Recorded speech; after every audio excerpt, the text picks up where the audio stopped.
हाय यारो कहते दुनिया ते ना बड़े बड़े ताकतवर लोग आए आ, बड़े बड़े ताकतवर अल्लाह पाक ने लूका भेजियां, लेकिन अमेरिका ने ना अपने आप ਨੂੰ बहुत सुपर पावर ਤੇ ਤਾਕਤਵਰ ਕਿਹਾ ਸੀਗਾ। ਉਹਨਾਂ ਨੇ ਗਾਲਬਨ ਮੈਂ ਕਦੀ ਖਬਰ ਸੁਣੀ ਨਹੀਂ ਹੈ, ਮੈਂ ਕਦੀ ਖਬਰ ਬਿਲਕੁਲ ਵੀ ਨਹੀਂ ਸੁਣੀ। ਕਹਿੰਦੇ ਕਿ ਉਹਨਾਂ ਦੀ ਇੱਕ ਪਾਰਟੀ ਸੀਗੀ, ਮਤਲਬ ਜਿਹਦੇ ਵਿੱਚ ਸਾਰੇ ਉਹਨਾਂ ਦੇ ਜਿੰਨੇ ਵੀ ਸੀਗੇ ਸੁਪਰਸਟਾਰ ਫਿਲਮ ਸਟਾਰ ਜੋ ਵੀ ਸੀਗੇ, ਕਹਿੰਦੇ ਉਹ ਸਾਰੇ ਉਹਦੇ ਵਿੱਚ ਇਕੱਠੇ ਹੋਏ ਸੀਗੇ।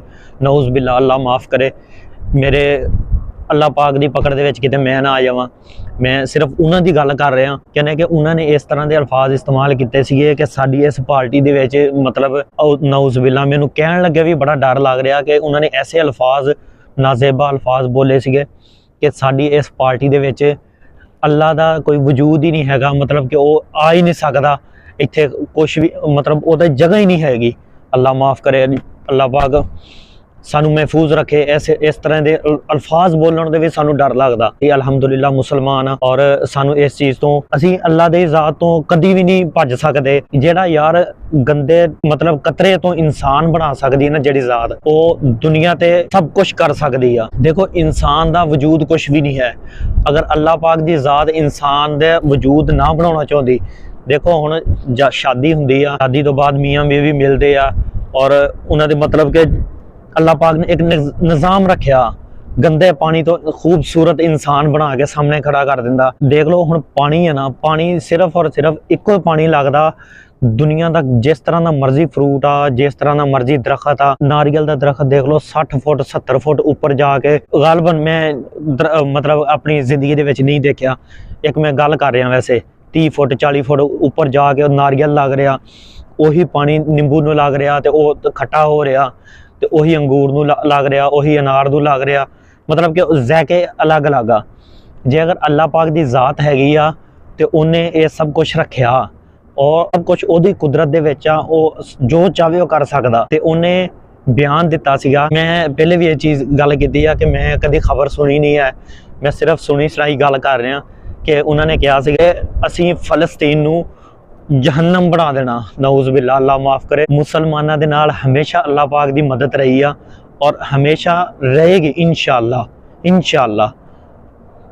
ते अल्लाह पाक ने उन्हां दा जवाब उन्हां दे जिहड़े तकब्बुराना अंदाज दे विच या जिहड़े उन्हां ने अल्फाज कहे सी, अल्लाह पाक की ज़ात ने कहा तुसीं किसी नूं की बना सकदे आ, ये जो भी करदा मैं ही कर सकदी हाँ, वो ज़ात ही कर सकदी। असीं इस चीज़ नूं खूब मानते हैं।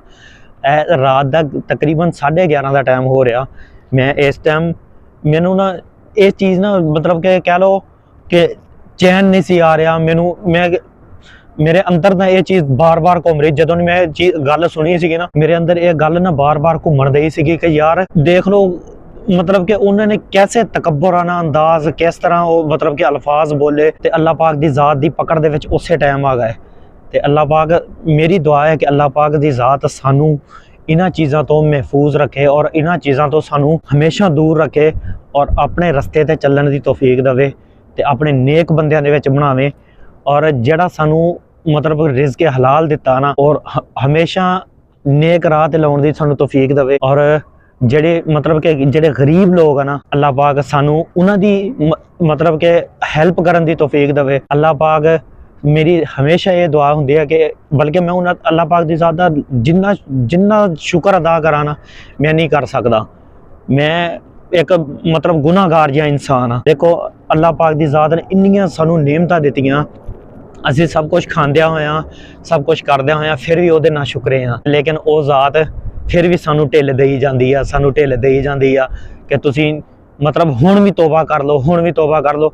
अगर साडे नाल कोई करदा ना तो असी मतलब उन्होंने माफ़ नहीं करते हैगे, ठीक है।